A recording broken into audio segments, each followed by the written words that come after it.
Kayo po ba mga bossing ko ay isa sa mga nag-iisip sa ngayon kung ano kaya ang mga pinakamagaganda na itanim sa harapan ng ating tahanan or gamitin natin pampaswerte. Bukod mga bossing ko sa napakasarap kapag ito inilagay sa inyo pong pagkain, lalo-lalo na kung kayo ay magtuturbo ng manok, ay napakasarap po nito at nag-aalis ito ng lansa. Ano po ba ito mga bossing? Ito pa mga bossing ko ay ang tanglad. Ito pa mga bossing ko ay meron akong ganitong tanglad mga bossing at natutuwa ako. Dati-dati napakapayat nito, maliit lamang, ngayon po ay lumaki na siya ng lumaki. Dinalian ko po siya ng kulay pula mga bossing para tumayo din ang kanyang pinakapuno. Ito po mga bossing ko, ituturo ko sa inyo ang lahat ng buong detalye upang sa ganon ay masigit kayo na maka-attract ng swerte. Kung mahilig ka sa halaman, huwag ka magpapawala ng tanglad sa harapan ng inyong tahanan. Nagtataboy po ito ng mga kamalasan at nag-a-attract ng swerte.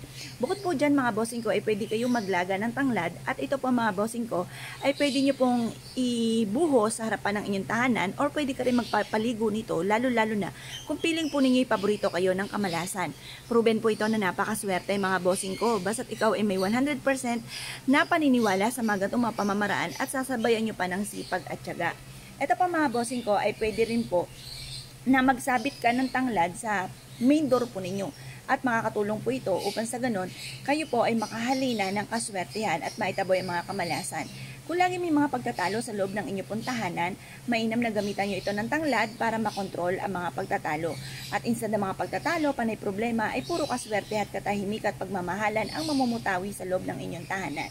Ngayon pa mga bossing ko, ikaw naman ay merong negosyo, mainam na magtali ka ng tanglad, ibuhol-buhol nyo po ito, itali nyo po ito sa main entrance sa inyong po negosyo upang sa ganon masigit ka na maka-attract ng swerte, lalo-lalo na pagdating sa usapin ng pera at proteksyon. Kung kayo pa mga bossing ko ay lagi na malapit sa mga signos or anumang mga kapahamakan at gusto nyong maligtas, saan man kayo patutungo, mainam na magbuhol-buhol ka ng tanglad at ito po iipit ninyo sa carpet na malapit sa driver's seat mga bossing. Ito po ay magkakaroon ka ng mabisang proteksyon at malalayo ka sa anumang mga kapahamakan. Kung kayo po mga bossing ko ay napapansin ninyo na masipag naman kayong tao pero parang sa walat-wala ang inyo pong kasipagan at naisyo po mga bossing ko na kayo po ay may patunguhan ng inyong kasipagan, ang gawin nyo lamang, maggupit-gupit ka ng tanglad at ilagay nyo po ito mga bossing ko sa inyo pong pitaka. Magsiksika ng dahon ng tanglad sa inyo pong pitaka at sabihin nyo po palagi na magkakaroon ako ng napakaraming pera. Kailanman na hindi na ako maubusan ng pera. Ang mga pangarap po ninyo ay lagi nyo ibubukas inyo pong bibig pero pasikreto lamang. Huwag nyo na ito i-share sa iba mga bossing kasi maaaring hindi pa nangyayari and makaingitan ka na. Kaya mas mainam sikreto lamang po ito. At pagkatapos ay gawin nyo po ito. I-mindset nyo po na kailanman na hindi na kayo maubusan ng pera.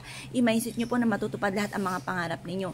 I-mindset nyo po na hindi laging ganyan ang takbo ng inyo pong pamumuhay at soon ay magiging matagumpay po kayo. Yan po ay matutupad mga bossing. Makapangyarihan ng ating salitain, ng ating isipan at ang ating pandama. Ngayon po mga bossing ko kayo po naniwala at naisyo po itong gawin ay siya mga bossing ko.